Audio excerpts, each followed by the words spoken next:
Wait ചെയ്തേ. എല്ലാവർക്കും ലെഗ. എന്തോ വരാൻ പോകുന്നെന്ന് എന്റെ മനസ്സ് പറയുന്നു. Welcome to leg.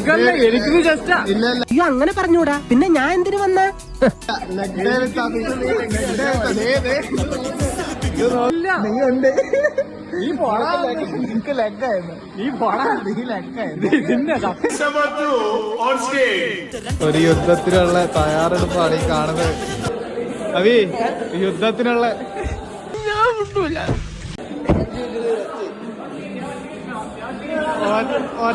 എന്തിനാടാ കൊന്നിട്ട്? എന്തിനാടാ കൊന്നിട്ട്? നമ്മൾ അനാഥരാണ്, പക്ഷെ ഗുണ്ടകളല്ല. ഒറ്റക്ക് നീയോട് അടിച്ചത് തന്നെ. ഞാൻ ചാവത്തൊന്നുമില്ല കേട്ടല്ലോ. എന്നാ അങ്ങനെ ഞാൻ ചാവത്തൊന്നുമില്ല. പിന്നെ ഛർദിച്ചിട്ടേ വീട്ടിൽ പോകും. കാണണം എനിക്ക് ആ സർത്തി. അങ്ങനെ പേടിച്ചു പോകുന്നവനൊന്നും അല്ല ഞാൻ. നാളെ പുതിയ ആളാണെന്ന് പരിഗണന പോലെ കിട്ടിയത്. ബട്ടർഫ്ലൈ ഒക്കെ പറക്കുന്നുണ്ട്, കണ്ടോ? അപ്പൊ എന്നോട് വർഷങ്ങളായിട്ട് പരിചയമുള്ള ബന്ധം പോലും കാണിക്കുന്നില്ല.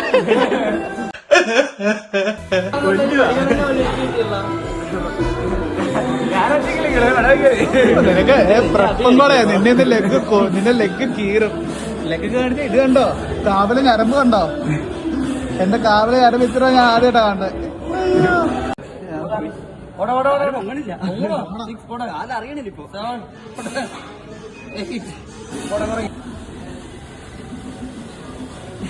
പോയി പൊങ്ങടാ. ആർട്ട് മക്കളെ, മാമനോടൊന്നും തോന്നല്ലേ?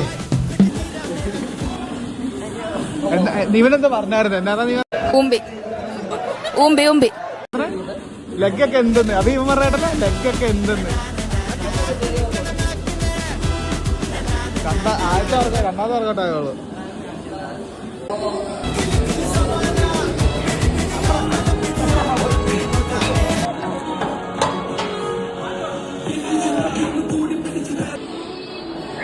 ആട്ടെ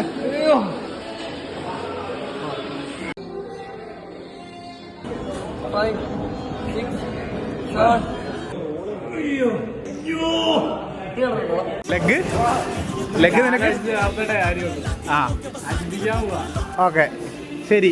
ഇതുപോലെ പറഞ്ഞാൽ അതെ ഈ കിടക്കണ അടികൊണ്ട് കിടക്കേണ്ടെന്ന് പറയില്ല. എന്തൊരു ഡിസിപ്ലിൻ. അത് സാമ്പിൾ. ജിമ്മ് നിർത്താൻ ഈ കൂട്ടത്തിലെ കൊമ്പന. ഇതിലും വലിയ പീഡനങ്ങൾ നേരിടാൻ തയ്യാറാണ് ഷമീറെ, ഈ ഹൈറേഞ്ച് ഹക്കീം.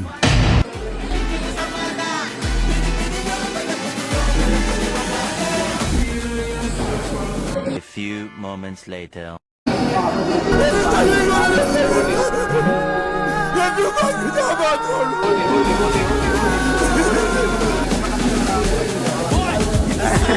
രണ്ടാമത്തെ ആള് കാലം നമുക്ക് വേണം.